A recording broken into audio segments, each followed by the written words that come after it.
in the wake of every heartache, in the depth of every fear, there were diamonds, diamonds, waiting to break out of here.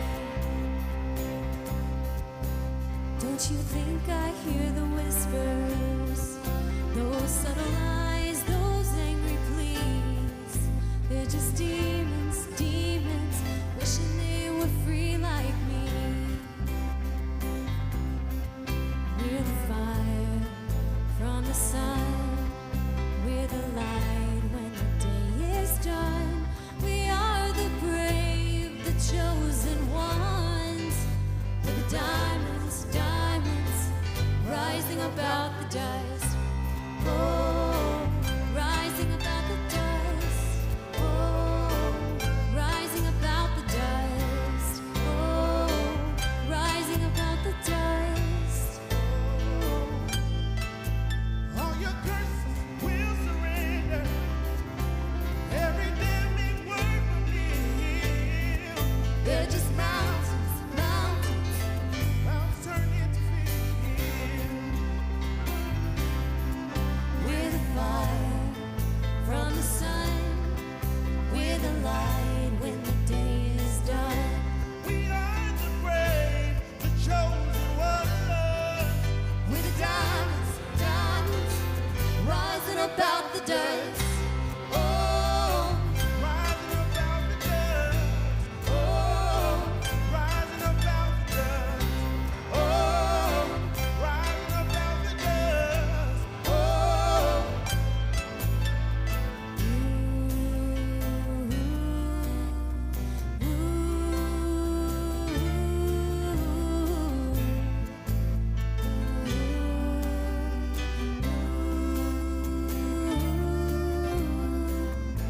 You've taken down so many others. Oh, but you'll know my name rings. And in these ashes, I'm strong still. You'll learn to feel my pain. You've taken down so many others. Oh, but you'll know my name when you see. And in these ashes, I'm stronger still. You'll learn to feel my pain, yeah you will. You'll learn to feel my pain, yeah you will. Yeah you will, yeah you will. We're the fire From the sun, we're the light till the day is done. We are the brave, we're the chosen ones. we're the diamonds, diamonds. We're the diamonds, diamonds. We're the diamonds, diamonds. We're the diamonds, diamonds, rising up out the dust. Oh, rising up out the dust. Oh, Rising up out the dust. oh, Rising up out the dust.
ground, seeing just how much we've done, knowing every single step was your love in us.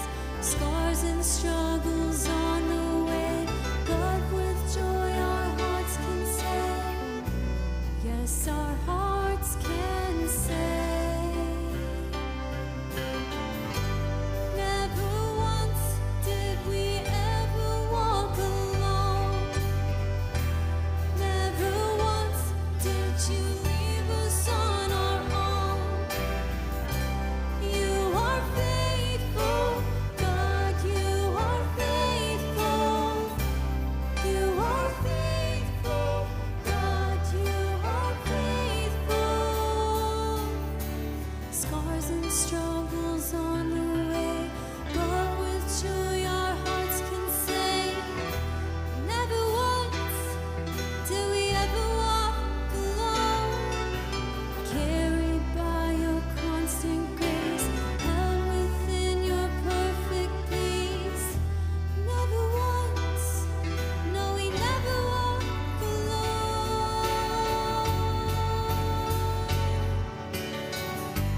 Never once did we ever walk alone. Never once did you leave us on our own. You are faithful, God, you are faithful. In every step we are breathing in your grace. And evermore we'll be breathing out your praise. You are faithful, God, you are faithful. You are faithful, God, you are faithful. You are faithful, God, you are faithful. You are faithful, God, you are faithful.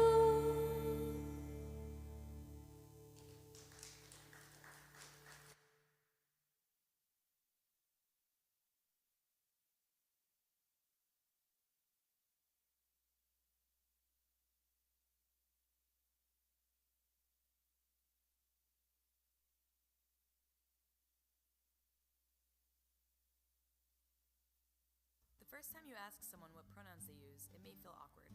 You may even be worried that you'll offend the person. But assuming someone's gender and getting it wrong could actually be more offensive. This is called misgendering. If you happen to misgender someone, acknowledge your mistake, but be aware that over-apologizing can just make things more uncomfortable. Just say you're sorry and move on. As with anything else, practice makes perfect, so let's walk through some examples to make it less intimidating. Here we are at the local library. Oh, sorry. Here we are at the local library with Brian and Star. Brian greets Star at the book club meeting. Hi, my name is Brian. I use the pronouns he and him. How about you? What's great about this scenario is that Brian shares his own pronouns before he asks for Star's. This breaks the ice and makes the exchange conversational rather than one-sided. Sometimes, you might be mid-conversation and realize that you never asked for the person's pronouns. It's not too late. If that were to happen, Brian might say, Star, I just realized I never asked what pronouns you use. asking about pronouns is becoming more common, but not everyone is used to doing it. Putting pronouns into practice sometimes involves managing reactions. If Star responds with, Why are you asking me this? Isn't it clear? Brian might say, I ask everyone this question because I want to be respectful and not make any assumptions. If Star is like, Pronouns? What do you mean? Brian might respond, I mean, do you use the pronouns he, him, she, her, they, them, or something else? Keep in mind, singling people out can make them feel uncomfortable, so if you're in a group setting, you'll want to ask everyone what pronouns they use, not just the people you're unsure about. And be sure to share your pronouns as well. Whether you realize it or not, by doing this on a regular basis, you're changing the culture around you.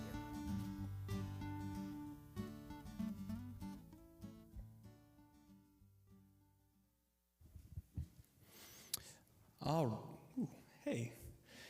All right, so speaking of oopses, like in the video, thank you for having a humorous reaction to our transition hiccups.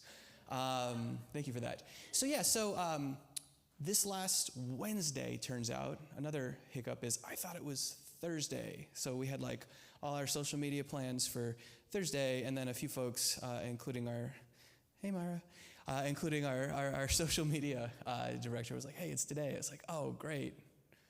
Our bad. Ouch, oops. But anyway, this last Wednesday was International Pronouns Day.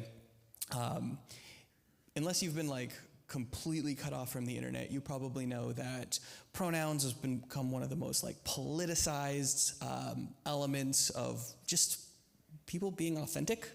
And so sort of in honor of it this last week, we wanted to show this super chill introductory video and just remind everyone that someone else's authenticity is no threat to yours. And so this is just an easy thing that we can practice. It does take practice.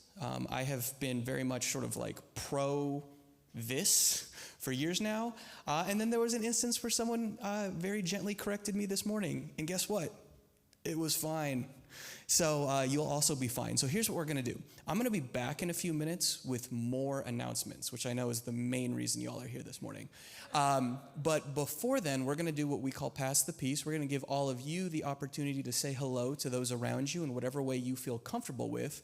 But, random thought, this could be an opportunity to practice what we just saw in the video. So if you're comfortable with that, feel free to do so, but just take the next 90 seconds or so. Actually, we're going to say it's about exactly 90 seconds because I'm going to have to come back here and like wrangle you guys back in a moment. But take a moment here and greet one another.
We even gave you all a countdown timer.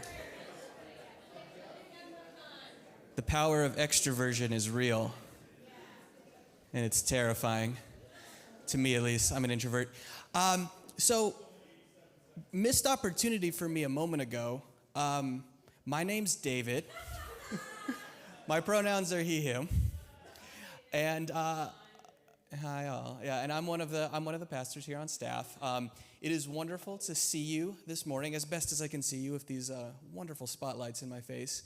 But thank you for being here. We have a wonderful morning planned for you. Mercifully, not a ton of which involves me. So you're just going to have me for a few minutes, just getting up to speed on a few things going on here at Watershed. The first, and before I forget and get scowls, if you are part of the production team, the band, the creative team here at Watershed, then there is a hangout for you immediately following the service at Urban District Market. That's over by the original NOTA location on North Davidson. So you should go do that, even if you are one of those introverts, because it'll be a great opportunity to, you probably already met all the people that you volunteer with, but if not, now you can.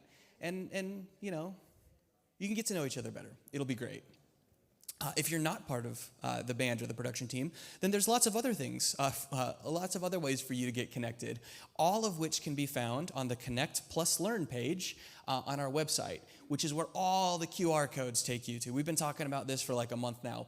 We're trying to make it so instead of having like 17 different QR codes for you to keep track of, there's just one, and they all go to the same place, and it has everything that's going on. So, among things that are coming in the near future, we have our Shed Students Corn Maze event next Saturday, which you can register for and learn on the Connect Plus Learn page. We have regional collectives coming up very soon. Those are, if you want to connect with the people who go to this church and who live near where you live, go to regional collectives. We have Preface starting up soon. It's a fully digital experience. So Preface, if you don't know, it's sort of our first step here at Watershed. So if you just got here and you want to learn a little bit more about this place, you should go to Preface. It's completely online this time. Often it's in person, but not this time. But you can learn more about it on the Connect Plus Learn page. We have brand new yard signs. And fun story about the yard signs, there's already folks who found out that they have neighbors who go to Watershed because of the yard signs. They didn't know it. Not like next door neighbors, that would have been especially embarrassing, but like in the vicinity of their neighborhood. And so you too can meet your new best friends if you get a yard sign after the service. So I would encourage you to grab one of those. They're totally free. So guys, we have a lot going on here. There's reclamation in the morning during the adult swim period at 9 a.m. Just so many things going on that we would invite you to, more so than we can give like justice to during the announcement portion, which is why we're constantly trying to direct you towards that Connect Plus Learn page on the website. Last thing, and this is another thing that's going on, we talk regularly about the work or the ministry that this building does, sort of with us, in partnership with us on our behalf. On any given day of the week, there are recovery groups meeting here, there's nonprofits meeting here, there's folks meeting here organizing around workers' rights, there's one-offs, there's meditation and contemplation groups meeting here. Our favorite thing, I won't speak for my colleagues, my favorite thing is when folks call and they're like, hey, do you have space for us? And I get to say, yes. And then they go, how much does it cost? And I get to say, well, it actually depends, but hopefully nothing, or much less than you would find elsewhere. And so I bring that up just to say, when we talk about giving here, one of the things, maybe the biggest thing that it goes to, is just being able to have this space that we're able to use on Sunday mornings, that we're able to use during the week, and most importantly, that we are able to be generous with. So thank you for that.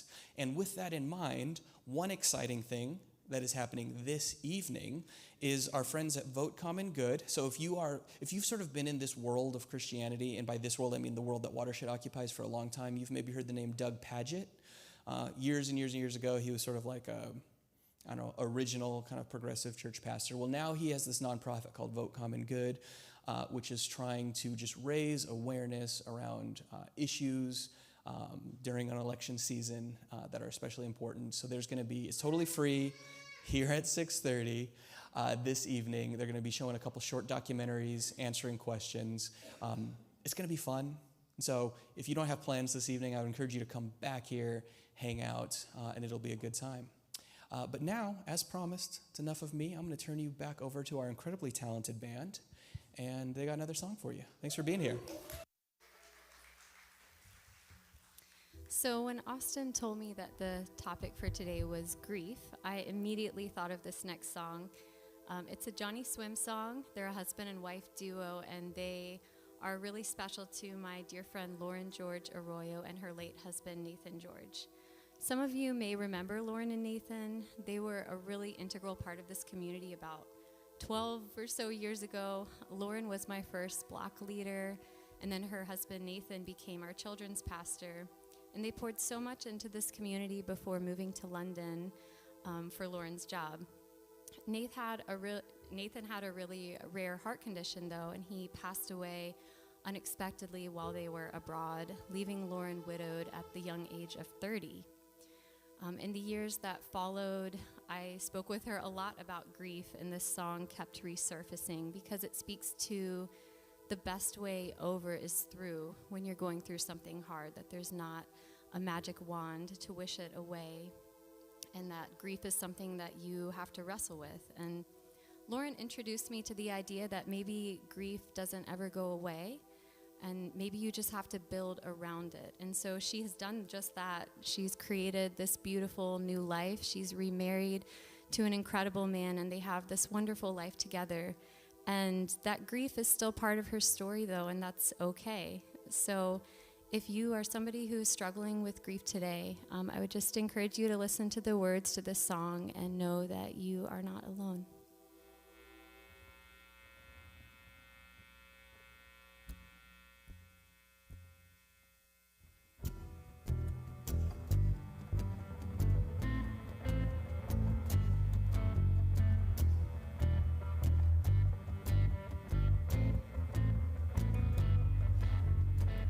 I don't wanna feel better, I don't wanna feel good, wanna feel it hurt like losing someone should. I'm gonna let my heart break, I'm gonna let it burn, I'm gonna stake my claim with the flame I know we've burned. Run, baby, run, don't you know I've tried, but escape is a waste, ain't no use in hiding. You know the best way over's through. So if it matters, let it matter. If your heart's breaking, let it ache. Catch those pieces as they scatter. Know your hurt is not in vain. Don't hide yourself from the horror. Hurt today, here tomorrow. If it's fragile and it shatters, let it matter, let it matter. Ooh.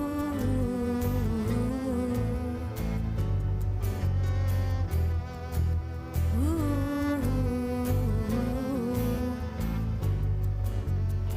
They say you know it ain't easy. I wouldn't want it to be. Ease is for the shallow, but we were from the deep. I don't know no distractions, don't try to please me for one day.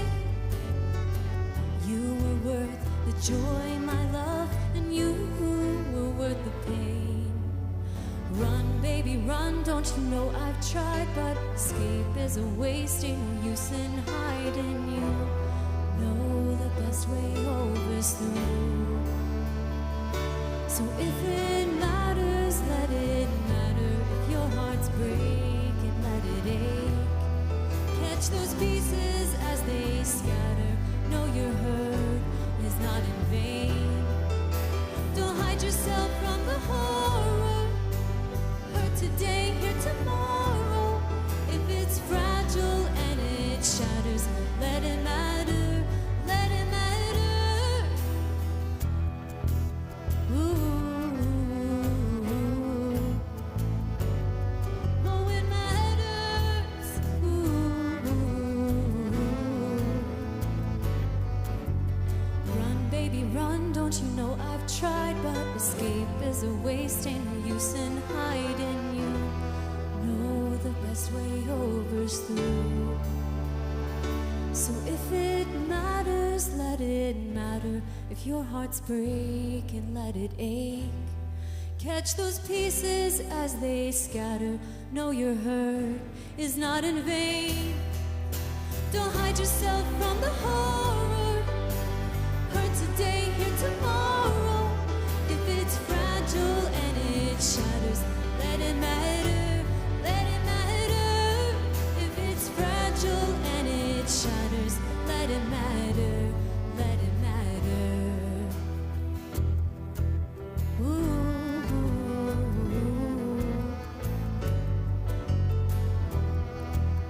Ooh. Ooh, yeah.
Good morning, Watershed. My name is Sean. As always, it is such a pleasure to be with you here this morning, even though the topic of this series is a little heavy. During this past Lent, I found myself bone tired. I took a lot of naps, like so many naps, you would have thought I took it on as my Lenten obligation. It felt like a season of retreating. It felt like I was hibernating in the deepest of winters. Grief struck me so hard. And I should backtrack here a little bit. In 2021, I lost my paternal grandmother, my maternal grandmother, and then most unexpectedly, I lost my mom. In less than a calendar year, 3 of the most important matriarchs in my life were snuffed out. That year, grief was a really protective fog, but the subsequent years that followed have shown me the multifaceted faces of grief. This past September marked 3 years since the passing of my mother and grandmothers. My grief is still sharp in some of the ebbs, the world still broken and weary, and the edges of pain still get too close. During Lent, when I hit a valley of grief, my body's response was to sleep. I'd rush home the hour before my boys would get home from school and literally will myself into a 45-minute nap. Lent felt heavy in my body.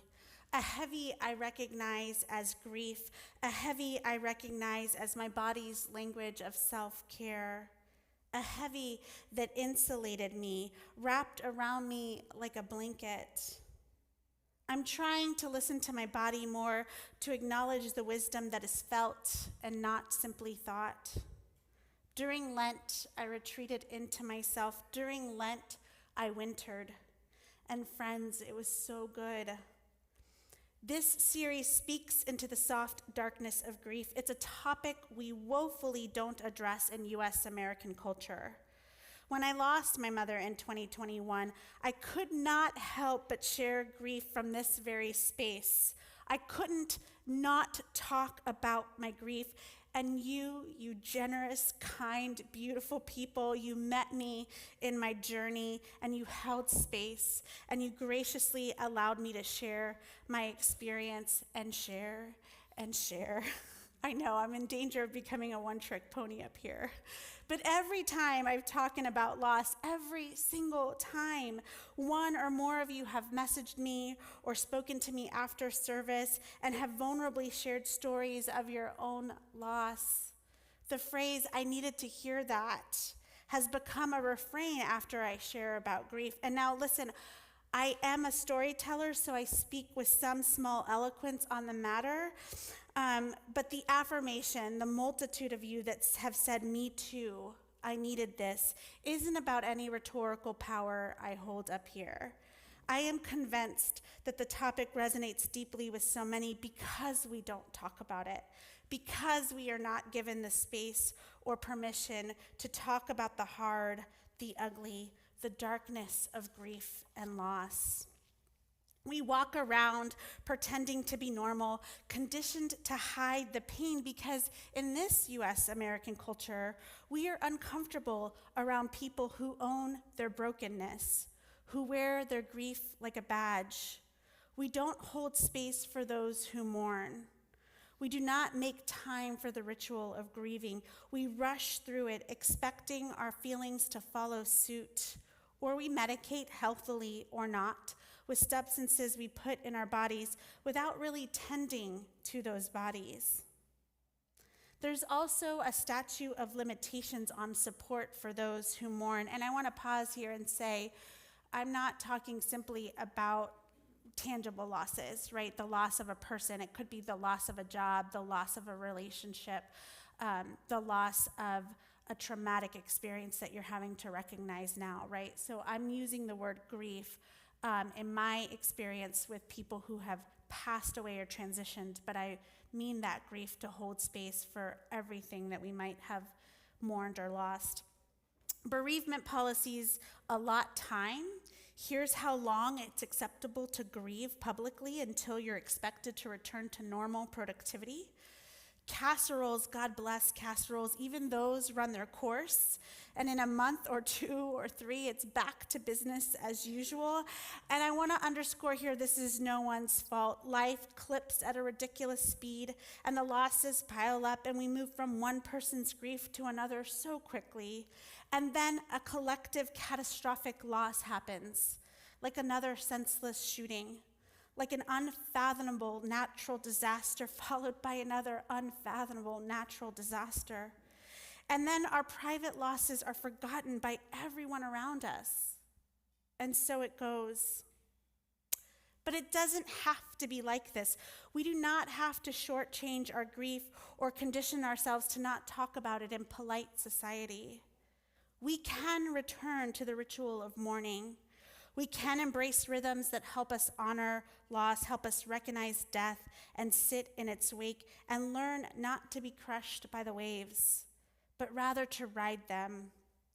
I am convinced that we are crippled by grief because we are not given the appropriate tools, time, and space to manage it. In this series, you're going to hear different voices talking about different losses, different hurts, different griefs. Last week, for instance, David talked about monumental life shifts, the ones that come with deep losses. It's our collective hope as the sermon team that this series will speak into some of the pain you might be feeling, speak into some of the journey you're navigating. It is not an exaggeration when I say that we've been talking and planning about this for over a year and a half. So to begin, I want to start with the commonly misused and often abused 5 stages of grief. So 5 stages of grief, they're on the screen. In her book on death and dying, psychiatrist Dr. Elizabeth Kubler, there's a little double dot there, so I don't know if I said that right, Kubler-Ross, outlines 5 stages of grief. Her work was the product of interviewing terminally ill patients. She wanted to know basically how people who were dying experienced this truth. How are they recognizing their own mortality? Ross never meant for this to be linear, this model, this 5 stages, and I don't think she intended them to be applied to survivors. The work was meant to help people face their own mortality. But denial, depression, anger, bargaining, and acceptance are indeed a part of the grief cycle.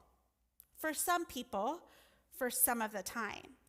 The stages of grief isn't a flawed metric necessarily, but it's not a holistic view of grief. And the way popular culture has framed it is really problematic. Grief is not a gauntlet course that ends in acceptance. There's no pot of gold at the end of this. There's no self-actualized maximum human status unlocked. It is not a game. I think a better model for us is the dual process model of grief developed by Margaret Strobe and Hank Shute. Developed after the 5 stages of grief, DPM attempts a holistic, healthy approach to coping. And grieving requires the balance of these 2 things, accepting loss and confronting the changes that loss brings. In DPM, we cope with grief and loss through oscillation, our ability to switch our focus from our loss to growth and back again, and so on, and so on. These 2 phases, as you can see in this graphic, are very dualistic. One isn't good and one isn't bad. It's not a good cop, bad cop scenario. They both contain stressors and they both involve a lot of work. On the left, right? Is it your left? Yeah. On the left, loss-oriented phase. Focus on the loss-oriented phase. We are steeped in the yearning of what we lost.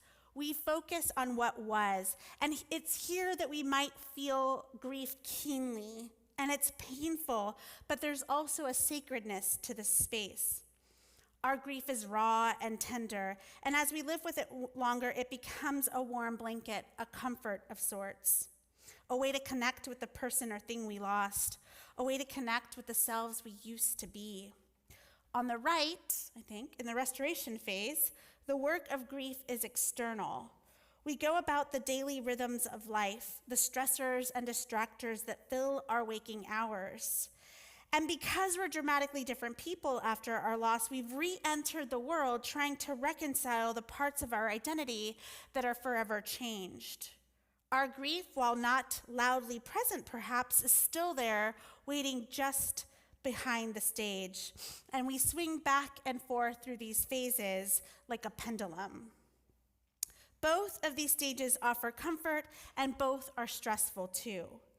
This is especially true at the restoration level when we have to make decisions, big and small, in the wake of our loss. Who are we now?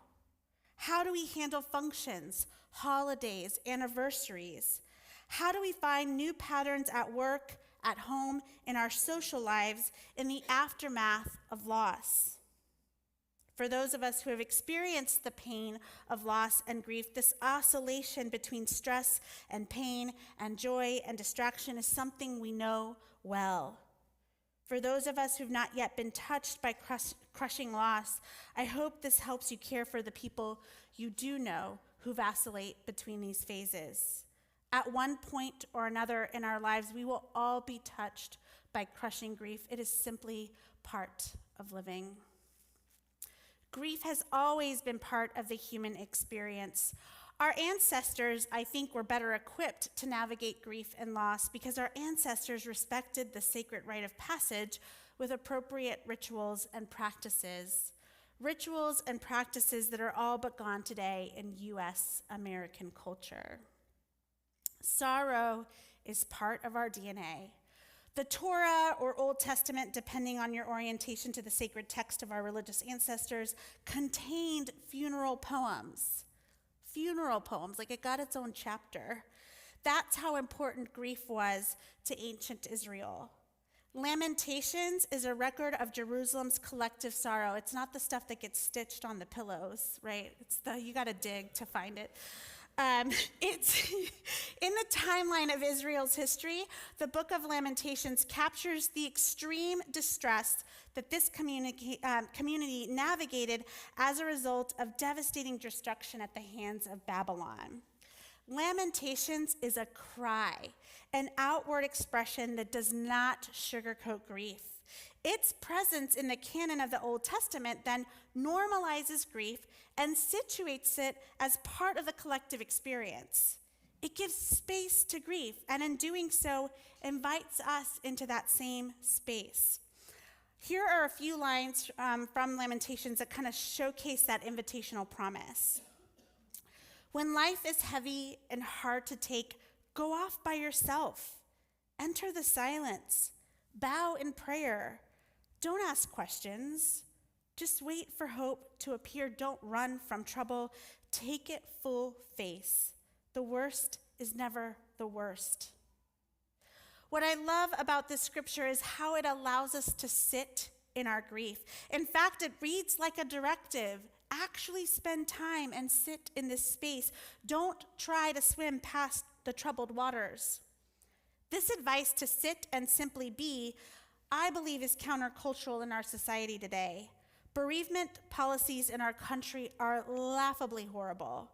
Western culture conditions us to believe that we are meant to get back to work as usual, to move on and bury our pain, and life continues on despite the aching hole. Kids need parenting. Work needs to be completed. Friends still need to meet you for happy hour. But our ancestors and the sacred texts of our belief system tell a different story. Now that I'm a little further along in my grief journey, by now, y'all, I would have been crying. Can we just take a minute? I have some memories of where I just couldn't even breathe through this. So I'm doing really good, thank you. I set myself up. Watch, it's a page away. I'm going to be in tears, crying. Why did I do that? Anyway, okay. Our ancestors and the sacred text of our belief system tell a different story, right? I'm a little further along. I'm really invested now in honoring this crucial part of my life. I'm invested in reclaiming practices of grief that honor my indigenous ancestors, but also the forefathers and foremothers of my Christian faith. Doing this work has really become vital for me. Today, what I propose we do is spend a little time looking at ways other cultures honor grief. I want to glean from both scripture and ancestral practices that do what I think is sacred work and do it really well. In the book, A Hole in the World, writer Amanda Held Opelt chronicles a smattering of traditions from around the globe that create space and ceremony around loss and death. You might recognize her. She's the sister of Amanda. Her name is Amanda. Her sister's name is not Heather. Thank you. Rachel Held Opelt, I did this morning too, who was a really well-known sort of theologian. So Amanda lost her sister and had several miscarriages, and I think lost a grandparent in a calendar year and was sort of confronted with this resounding loss. In my native Costa Rica, where I was born, Catholics hold a novena after the loss of a person. Funeral rites happen really quickly in this country. My mother died on a Thursday, and by Friday, she was in the ground. We held a wake and a service very quickly. We called family and friends, and they spread the word, and they came, and we buried my mother. But then, for 9 days, her closest friends, her sisters and brothers-in-law, came each afternoon to pray the rosary at their house, at my parents' house. All that was required of me and my father was to open the door. Friends and family took care of buying baked goods, making enough coffee, and setting up chairs in a circle, and they prayed the rosary every afternoon for 9 days. I could only participate in this communal expression of grief for 2 of them, because the Sunday or Monday after my mother died, I was literally black on a plane. That Tuesday, I was back in the classroom. I think I took a week off at best. I wonder what it would have been like to suspend the realities of my work and domestic fears for the entire 9 days, to not have any expectations or requirements other than to tend to my grief. What the Costa Rican Catholic tradition of the novena creates is presence. Amanda Held Opelt looked at a similar tradition, sitting Shiva. It's a Jewish practice that takes place over 7 days. It is a communal expression just like my native novena is. Mourners come to literally sit with each other. Space is created to reflect, to mourn, and perhaps more importantly, to just be. This practice centers presence. It does not rush grief. You may not be Jewish or Costa Rican, but what does it look like to make space for your grief? What does it look like to be fully present to your grief? And how can you stay there? Sitting Shiva and novenas are examples of a shared expression of grief. While these rituals occur in private spaces and often invite silent reflection, keening is another tradition steeped in community with a more outward expression. Keening comes from Irish culture. It's vocal lamentation, a very moving expression of grief, and an important part of the traditional Irish funeral.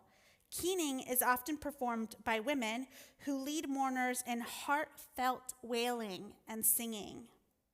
What strikes me about this grief ritual is the public show of it and the acceptance of a grief so profound it's vocally loud. Keening gives literal voice to grief. Keening is communal, but it's also a public act. And while it might not align with my own cultural heritage, there's wisdom to be gleaned from this practice. It makes me reflect on what parts of my grief I can show publicly, on what parts I can ask my community to share in. Where can the burden of my grief be held by others too? Instead of maybe just silently crying in the shower, as a lot of us do, right? Where can I share my grief publicly? In conjunction with this series, we've got a small grief group meeting here before service. We're not loudly wailing yet, it may come. We are collectively sharing our losses. And the space, even after 2 weeks, feels really sacred. There's something about sharing the stories of your loss with other people who've also been touched by grief.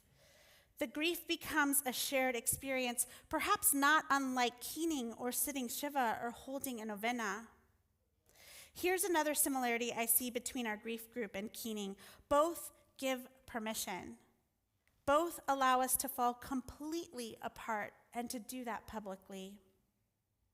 Keening is specific to the Irish tradition, but we see public lament in the Bible too.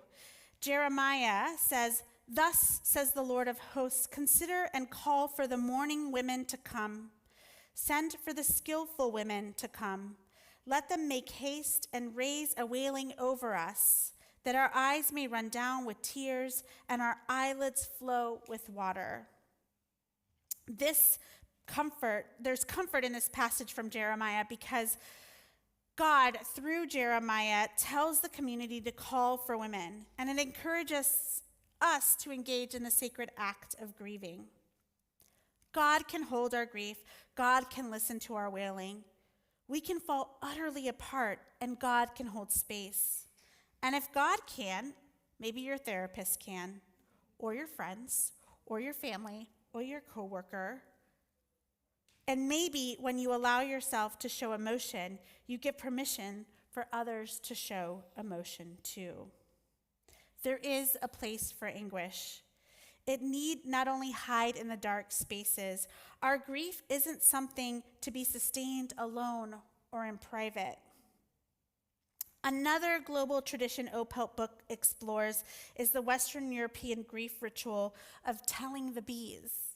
It's also known as putting the bees into mourning, and I'm not going to go suggest that we, chase down some bees to tell them, right? But the notion involves draping black cloth over the hive or tapping on the hive boxes to announce a death in the family. The logic was that the bees might abandon the hive or die, resulting in a ruined honey harvest. Some scholars link this tradition to ancient Celtic mythology, where it was thought that the soul would leave a body through the form of a bee. Scholars date this tradition back to the 17th century, but it's still a ritual in practice today. In fact, when Queen Elizabeth II died, the hives of Buckingham Palace were wrapped by black bows by the royal beekeeper. That's a position. The bee is important to Greek, Roman, and Egyptian history too. They're seen as messengers. Bees can travel between realms. The bee was a creature to be respected. And in the Christian worldview, bees and honey represent God's blessing. In the book that I've been referencing, A Hole in the World, Opelt links this ritual to fear. There was this sort of superstition that neglecting the bees would end in bad consequences. The loss of a hive in less modern times would signal economic disaster for the family. I don't link telling the bees to fear the way Opelt does, but I do think that there is a lesson in that perspective. What I see in this bit of history is a connection to nature and a way to express grief in communion with the land. I've heard of so many friends who saw a star or a bird or some other natural sign right when they were praying for a lost loved one. And it doesn't surprise me at all that animals are messengers between worlds. Some of you know this. I became a bit of a birder during the pandemic, like really bad. But after my mom died, I would see hawks everywhere. And I get it. Some of you are like, yeah, Charlotte has hawks, right? I know that Charlotte is teeming with hawks. I know it's not uncommon to see hawks. And I think once you see them, you can't stop seeing them. So it's not unusual that I see hawks all day, right? I'm not saying that's my mom. However, the encounters sometimes were really close. Like, for example, a hawk stood on my windshield of my car for a full 5 minutes and let me touch the door before it finally gently kind of flew off. My son has been able to touch a bird before. I think there's a picture of it, maybe. So I feel like there are times when nature has suspended the laws of what nature does, right, and doesn't let humans get too close to let humans get close enough. And there's lots of literature on this about learning to read the signs of nature. I also had a pair of Canadian geese that nested in our backyard and hung out on our roof, and we're not a bit bothered by how close we got to them. I have videos of me parking the car, getting out, the goose is right there, and they finally start to waddle down a little bit out of our way. There's a Carolina wren that every year makes a nest out of one of our outdoor shoes. Or the 4 times that my father in Costa Rica has had to remove hummingbirds, jacarandas, which are big birds. They're not little, they're big. and mop-mots. The mop-mots, if you Google this, like, I don't understand how a mop-mot got into the house and how it let my dad just gently release him again, right? So really close encounters with birds. And I get that this might be really coincidental, and I don't think I care. All because I think the work I've done to decolonize my body and to reconnect with indigenous wisdom tells me otherwise. It tells me that these interactions with nature are different. I feel it in my bones. When I dream of owls and snowbanks and I look up its significance, I know I am participating in practices that my ancestors did. Prophetic dreams, dreams as messages, dreams as border crossing between realms are all rooted in religious faith. And this tells me that I am connecting my grief to nature as a spiritual practice. How can nature soothe your grief?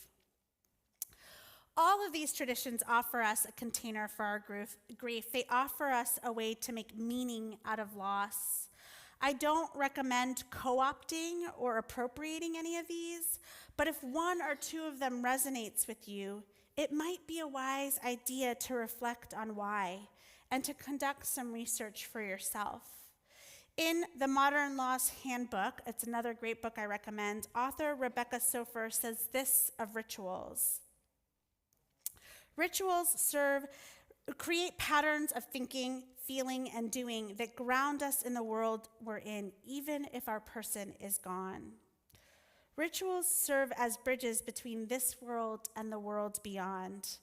There are countless other death and grief rituals that I didn't even mention. Dia de los Muertos is right around the corner, as is All Saints' Day. There is also the Jewish tradition of covering mirrors. There's the tolling of the bells, or the ancient tradition of funeral games. There are myriad ways to honor the dead and ritualize loss. These traditions, whether new or old, invite closeness to God. The work of honoring all the complex emotions of grieving is holy work. You tread on hallowed ground. And I believe the Lord is with you in this work. So many lines of scripture point to this truth, but I'll share one that I've shared before from Psalms.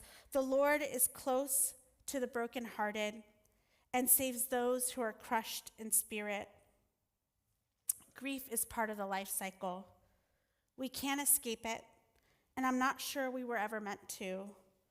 Honoring grief is a habit of faith. Honoring grief is the praxis of our faith, too. How we grieve matters. How do habits of faith sustain us in times of trial? Grief is holy. Jesus openly grieved the death of his friend Lazarus, even though he knew the outcome. Jesus wept, and in the story of his weeping, we are seen and loved, told to embrace our grief. I think the band's going to come up. The slides have not been working, but the band's going to come up. Normally, I end in prayer. I'd like to do that today, but I'd like to do that in the form of a poem. It's a poem by Mary Oliver, which I recently read at the life celebration of a dear friend's mother, a friend from our own Watershed community. And when we were doing that, I read a poem at my friend's wedding, and then I read a poem at her mother's funeral, and I thought both are sacred work.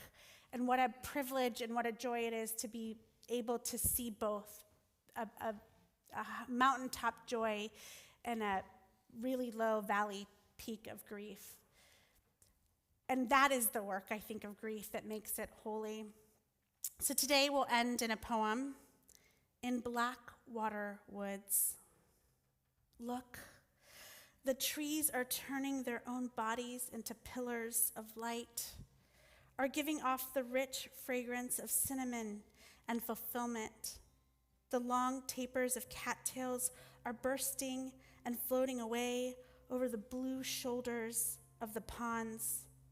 And every pond, no matter what its name is nameless now. Every tear, everything I have learned in my lifetime leads back to this. The fires and the black river of loss, whose other side is salvation, whose meaning none of us will ever know. To live in this world, you must be able to do 3 things: to love what is mortal, to hold it against your bones, knowing your life depends on it,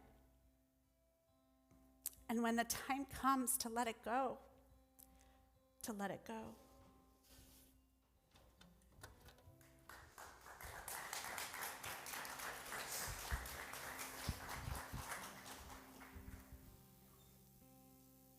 Could you all please stand and join us in this last song?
Hide from your love. You are steadfast, never failing faithful. All creation is in awe of who you are. You're the healer of the sick and the broken. You are comfort for every heart that mourns. Our King and our Savior forever. For eternity we will sing of all you've done. For eternity we will sing of all you've done. We sing, God with us, God for us. Nothing can come against, nothing can stand between us. God with us, God for us. Nothing can come against, no one can stand between us. Yeah.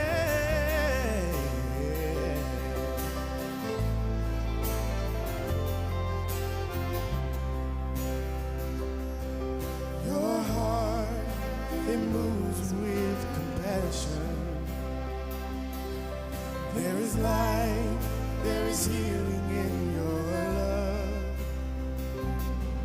You're the Father, the Son, the Holy Spirit.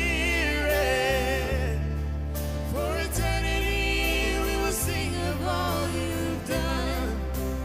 We sing, God with us, God for us. Nothing can come against, no one can stand between us.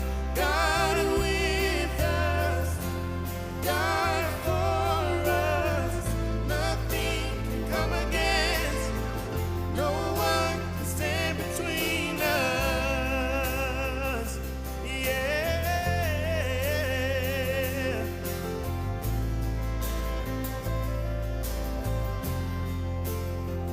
Where there was death, you brought life, Lord. Where there was fear, you brought courage. When I was afraid, you were with me. Now you lifted me up. You lifted me up. Where there was death, you brought life, Lord.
chorus together one more time.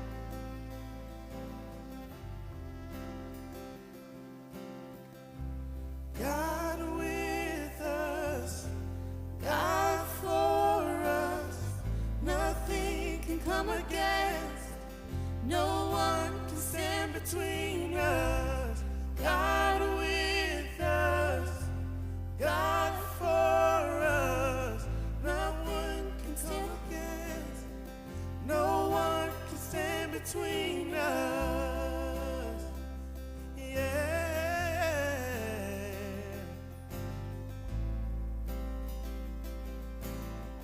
No one can stand between us.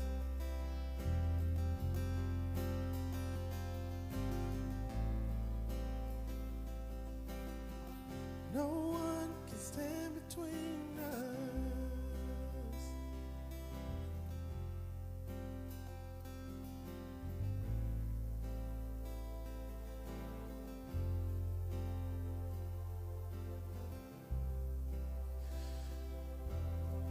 All right, y'all. Well, thank you for being here this Sunday.